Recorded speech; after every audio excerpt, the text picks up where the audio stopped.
ओम शांति। आज हम 5 अक्टूबर 2023 की बाबा की साकार मुरली सुनेंगे। बाबा कहते हैं, मीठे बच्चे, बाप से सर्व संबंध रखो तो बंधन खलास हो जाएंगे।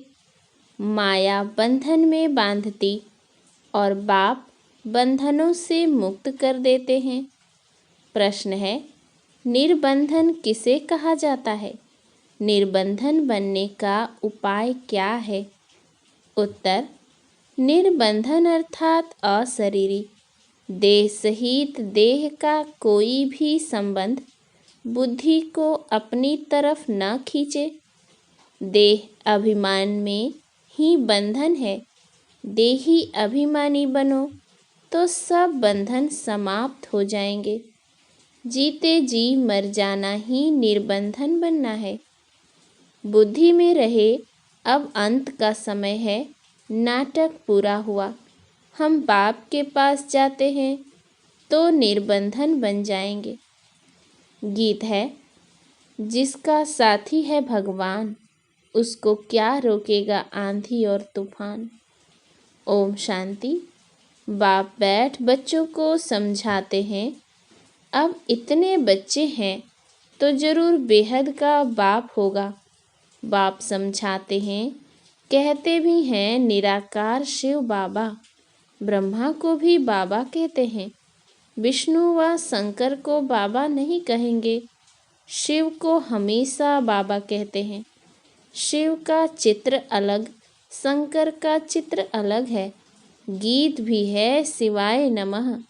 फिर कहा जाता है, तुम मात पिता हम बालक तेरे। यह भी समझाना बहुत सहज है कि बरोबर निराकार शिव को ही बाप कहते हैं। वह है सभी आत्माओं का बाप। शंकर व विष्णु निराकार तो नहीं है। शिव को निराकार कहेंगे। मंदिरों में उन सब के चित्र हैं। भक्ति मार्ग में कितने चित्र हैं।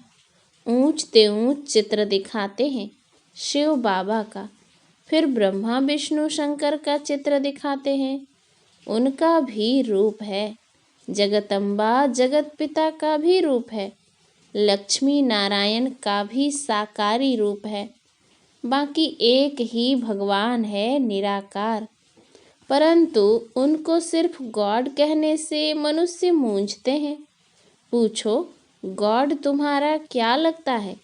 कहेंगे फादर।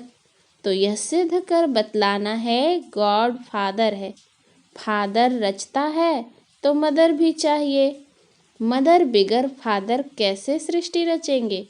वह फादर कब आएंगे? सब बुलाते हैं, हे पतितों को पावन बनाने वाले आओ। अभी तो सारी दुनिया पतित है।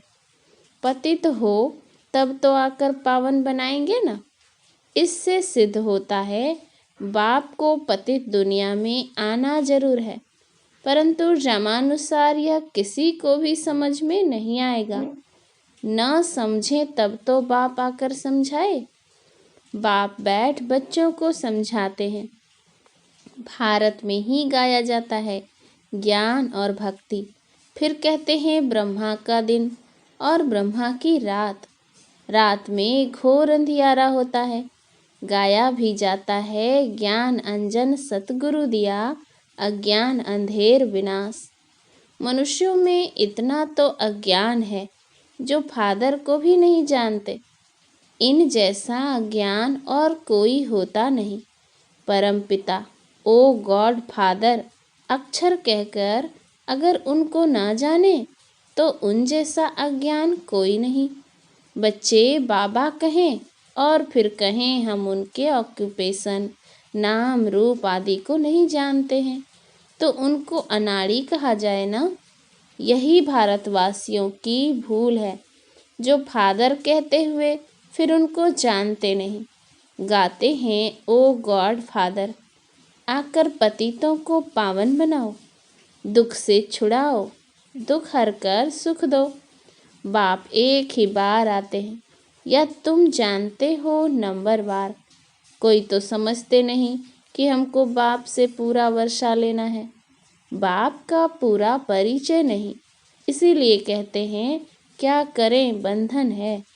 जीते जी मरना आ जाए तो तुम्हारा बंधन खलास हो जाए।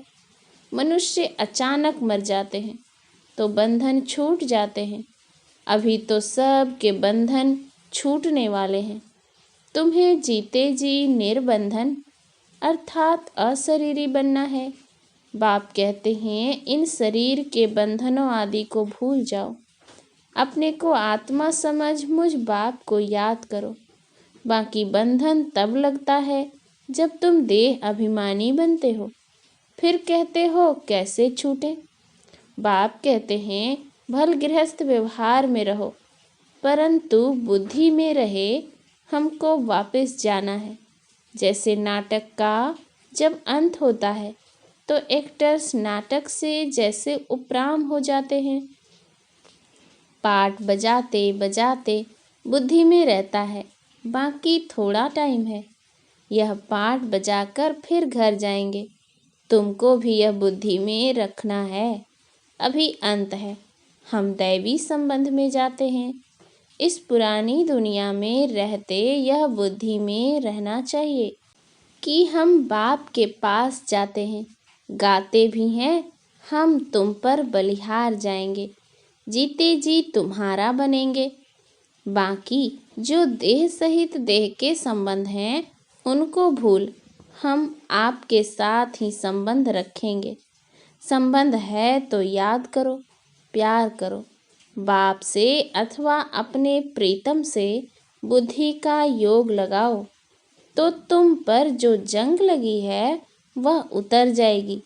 योग तो गाया हुआ है ना, और सब जिस्मानी योग हैं। मामा, चाचा, काका, गुरु, गोसाई आदि सब से योग रखते हैं।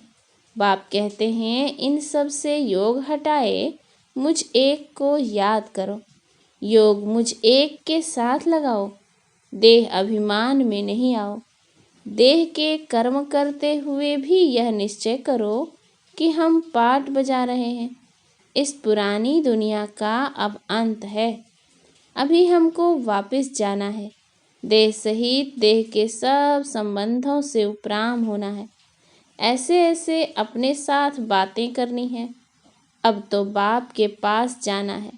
किसी को स्त्री का बंधन है, किसी को पति का बंधन है, किसी को कोई का बंधन है। बाबा तो युक्तियाँ बहुत बतलाते हैं। बोल दो हमको पवित्र बन, भारत को पवित्र जरूर बनाना है। हम पवित्र बन तन मन धन से सेवा करते हैं, परंतु पहले नष्टो मोहा चाहिए। मोह नष्ट हो तो गवर्नमेंट को चिट्ठी लिखो तो वह भी तुमको सहयोग देंगे। भगवान उवाच काम महाशत्रु है, हम उन पर जीत पाकर पवित्र रहना चाहते हैं। बाप का फरमान है पवित्र बनो तो स्वर्ग का मालिक बनोगे। हमको विनाश और स्थापना का साक्षात्कार हुआ है। अभी पवित्र बनने में हमको यह विघ्न डालते हैं, मारते हैं। मैं तो भारत की सच्ची सेवा में हूँ। अब मुझे एशलम दो, परंतु पक्का नष्टो मोहा चाहिए।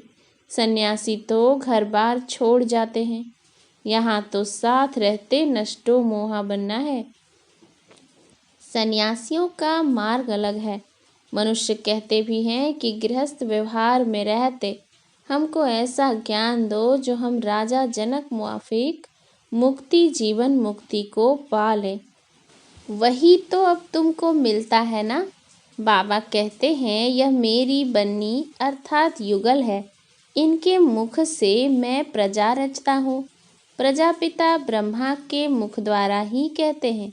शिव बाबा तुमको कहते हैं तुम मेरे पोत्रे हो, या फिर कहते तुम मेरे बच्चे बन शिव बाबा के पोत्रे बनते हो। वर्षा उनसे मिलता है। स्वर्ग का वर्षा कोई मनुष्य दे न सके, निराकार ही देते हैं।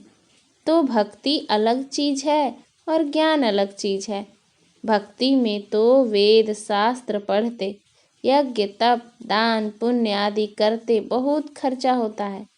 यह है सारी भक्ति की सामग्री। भक्ति शुरू होती है द्वापर से। देवी देवता जब वाम मार्ग में आकर पतित बनते हैं तो फिर देवी देवता नाम कहला न सके, क्योंकि देवताएं तो संपूर्ण निर्विकारी थे।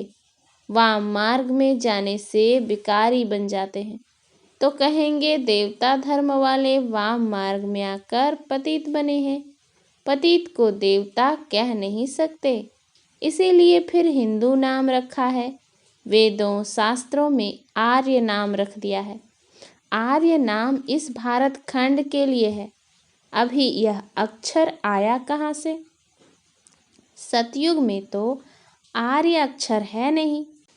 कहते भी हैं क्राइस्ट से 3000 वर्ष पहले भारत में देवी देवता बड़े समझदार थे। फिर वही देवता जब द्वापर में विकारी बनते हैं तो अनआर्य कहा जाता है। एक ने आर्य कहा तो बस नाम चल पड़ता। जैसे एक ने कृष्ण भगवानुवाच कहा अथवा लिखा तो बस वह मानने लग पड़ते। गाते भल हैं शिवाय नमः, तुम मात पिता हम बालक तेरे, परंतु वह कैसे मात पिता बनते हैं, कब रचना रचते हैं, यह नहीं जानते। जरूर सृष्टि के आदि में रचते होंगे। अब सृष्टि का आदि किसको कहा जाए, सतयुग को या संगम युग को? सतयुग में तो बाप आते नहीं हैं। सतयुग आदि में तो आते हैं लक्ष्मी नारायण। उन्हों को सतयुग का मालिक किसने बनाया? कलयुग में भी नहीं आते। यह है कल्प का संगम युग। बाप कहते हैं मैं हर कल्प के संगम युगे आता हूँ, जबकि सब आत्माएं पतित बन जाती हैं अथवा सृष्टि पुरानी हो जाती है। ड्रामा का चक्र पूरा हो तब तो बाप आएंगे ना। तुम बच्चों में बड़ी होशियारी चाहिए, धारणा चाहिए। अब कॉन्फ्रेंस करते हैं कि वेद पढ़ने से फायदा क्या होता है। वेद पढ़ना चाहिए तो क्यों? फैसला कुछ भी कर नहीं सकते। फिर वही कॉन्फ्रेंस दूसरे वर्ष करेंगे। फैसला करने बैठते हैं परंतु होता कुछ भी नहीं है। विनाश की तैयारियां भी होती रहती हैं, बॉम्ब्स बनाते रहते हैं। अभी है ही कलयुग। यह बातें तुम बच्चे ही जानते हो। तुम्हारी बातें ही निराली हैं। तुम जानते हो मनुष्य मनुष्य को गति सद्गति दे न सके। गाते भी हैं पतित पावन, तो अपने को पतित क्यों नहीं समझते? यह है पतित दुनिया, विषय सागर। सब थोड़े ही खेवैया बन सकते हैं। अभी तुम बच्चों में वह ताकत आई नहीं है जो पूरा समझा सको। अभी तुम इतना होशियार नहीं बने हो। योग भी नहीं है। अब तक छोटे बच्चों मुआफिक रोते रहते हैं। माया के तूफान में ठहर नहीं सकते हैं। देहाभिमान बहुत है, देही अभिमानी बनते नहीं। बाबा तो बार बार कहते हैं अपने को आत्मा समझो। अभी हमको वापस जाना है। सभी एक्टर्स जो अपना अपना पार्ट बजाते हैं सब शरीर छोड़कर वापस घर जाएंगे।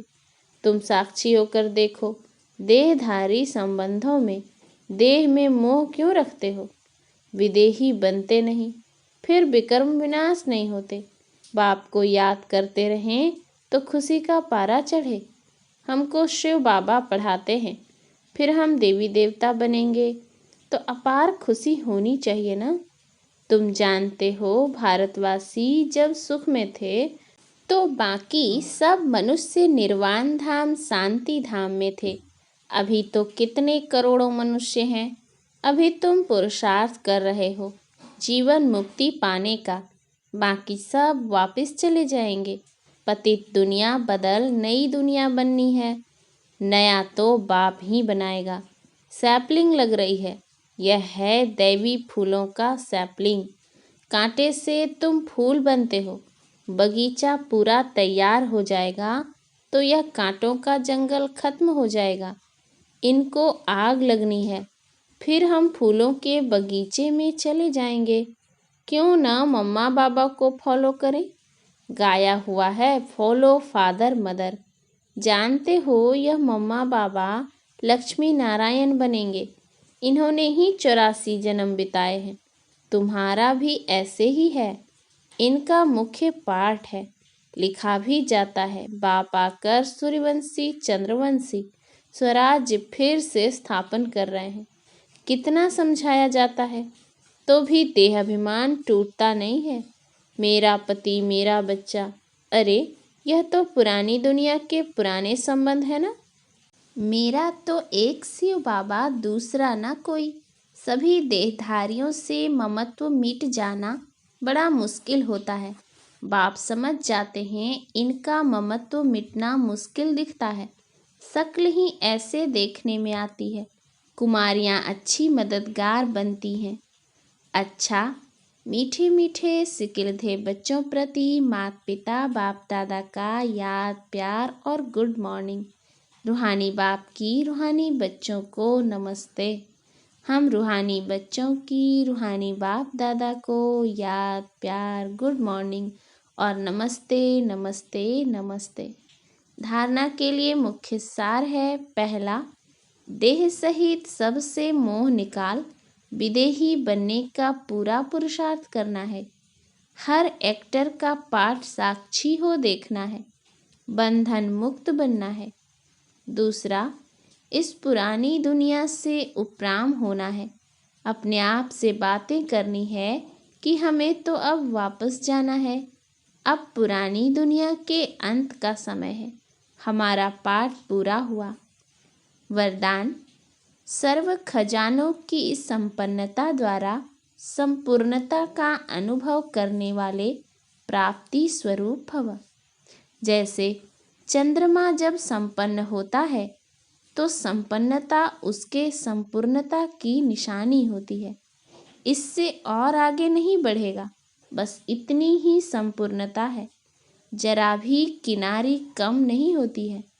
ऐसे आप बच्चे जब ज्ञान योग धारणा और सेवा अर्थात सभी खजानों से संपन्न होते हो तो इस संपन्नता को ही संपूर्णता कहा जाता है।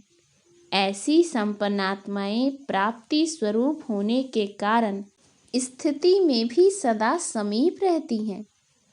श्लोगन, दिव्य बुद्धि द्वारा सर्व सिद्धियों को प्राप्त करना ही सिद्धि स्वरूप बनना है। अच्छा, ओम शांति।